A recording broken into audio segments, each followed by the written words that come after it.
Olá a todos e sejam bem-vindos. Bem-vindos ao episódio desta semana do podcast Mustard Seed Leadership. Na verdade, estamos em parte sexto episódio de uma série que chamei de Os 5 Níveis de Liderança do Reino. E finalmente, agora vamos descrever cada um desses 5 níveis em detalhes. E assim, o texto-chave que quero ler rapidamente é de Mateus 20, versículo 25. Diz: Jesus os chamou e disse: vocês sabem que os governantes, os gentios, dominam sobre eles, e seus altos oficiais exercem autoridade sobre eles. Nível 1. Como apresentei na semana passada, chamei de liderança controladora. Os governantes dos gentios dominam sobre eles. Daí essa palavra, que traz a ideia de exercer autoridade, força e controle.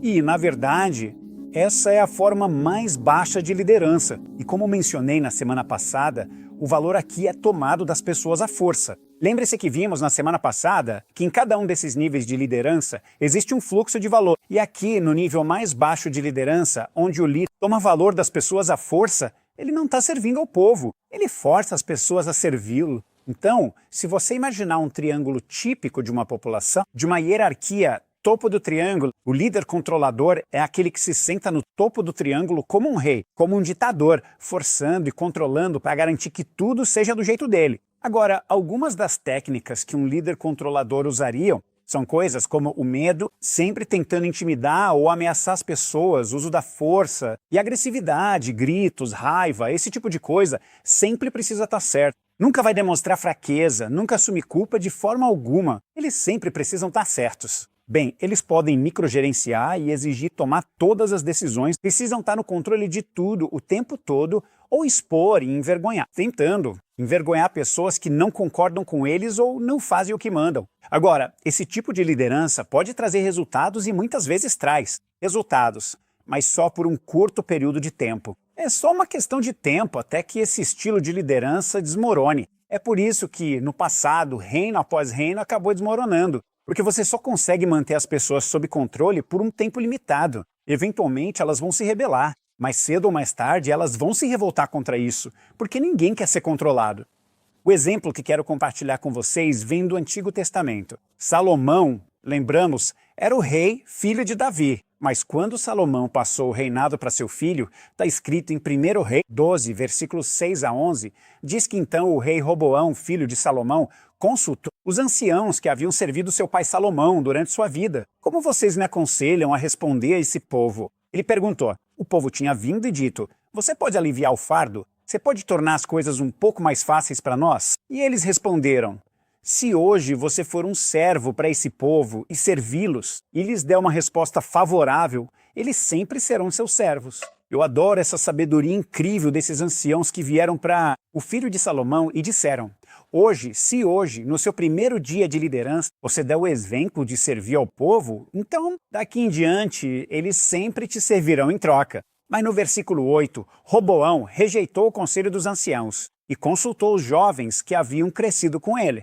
e que o serviam. Ele lhes perguntou: qual é o conselho de vocês? Como devemos responder a esse povo que me diz para aliviar o jugo que seu pai colocou sobre nós? Os jovens que haviam crescido com ele responderam: esse povo te disse, seu pai colocou um jugo pesado sobre nós, mas torne nosso jugo mais leve. Agora diga a eles: meu dedo mindinho é mais grosso que a cintura do meu pai. Meu pai colocou sobre vocês um jugo pesado. Eu tornarei ainda mais pesado. Meu pai castigou vocês com chicotes. Eu vou castigar vocês com escorpiões. Uau! Em outras palavras, ao invés de ser um líder servo, que é o padrão do reino, prefere ser um ditador, prefere ser um líder controlador que tenta forçar, ameaçar e controlar. Quero ler alguns versículos adiante. Aqui está o resultado em 1 Reis 12, versículo 16. Quando todo Israel viu que o rei se recusou a ouvi-los, eles responderam ao rei: que parte temos em Davi? Que herança temos no filho de Jessé? As suas tendas, ó Israel.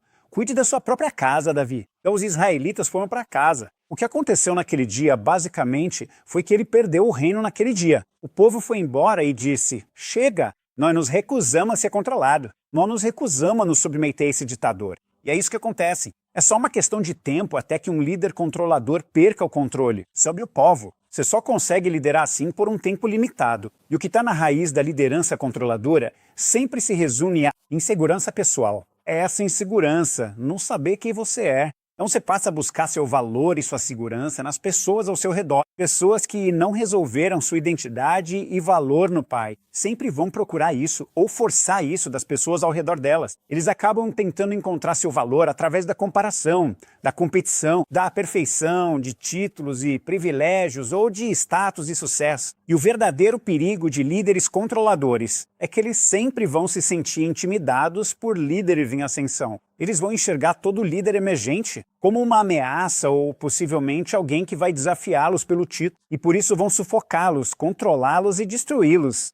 Felizmente, veja, no reino de Deus, nosso papel como líderes é levantar outros líderes. Devemos capacitá-los, mas líderes controladores fazem o oposto. Eles sempre vão sufocá-los e rebaixá-los. Eles se sentem ameaçados por líderes emergentes. E então, ao invés de capacitá-los, eles os sufocam. Lembra como foi exatamente isso que aconteceu com o rei Saul e Davi? O rei Saul era um líder inseguro e liderava com controle. Ele se sentia ameaçado. E então, quando ele viu Davi começando a ter sucesso, depois que matou Golias, lembra daquela musiquinha que as mulheres cantavam? Saul matou seus milhares, mas Davi seus 10 milhares. De repente, ele começou a comparar. Agora ele estava inseguro. E então, o que saiu dele foi essa liderança controladora. Ele tentou matar Davi em algumas ocasiões, porque se sentia ameaçado por ele. Quero te lembrar, antes de terminar, que Jesus deu um aviso muito sério aos seus discípulos. Ao apresentar esses dois primeiros níveis de liderança, e especialmente esse primeiro, sobre uma liderança controladora, eu acredito que ele olhou para os seus discípulos. Então, em Mateus 20, versículo 26,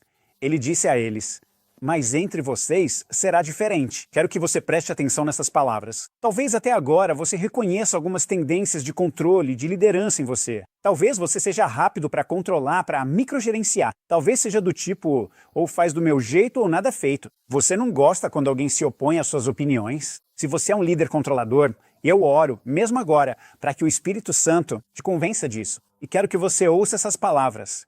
Jesus disse: mas entre vocês será diferente. Veja, alguém já disse assim: você pode ter controle ou você pode ter crescimento, mas não pode ter os dois. E como líderes em formação, como líderes em potencial, queremos ver crescimento. Queremos ver o reino de Deus crescer. Deus quer crescimento. Seja lá o que você estiver liderando agora, mas você não pode ter controle e crescimento ao mesmo tempo. Você precisa escolher. E eu oro para que você escolha o crescimento em vez do controle.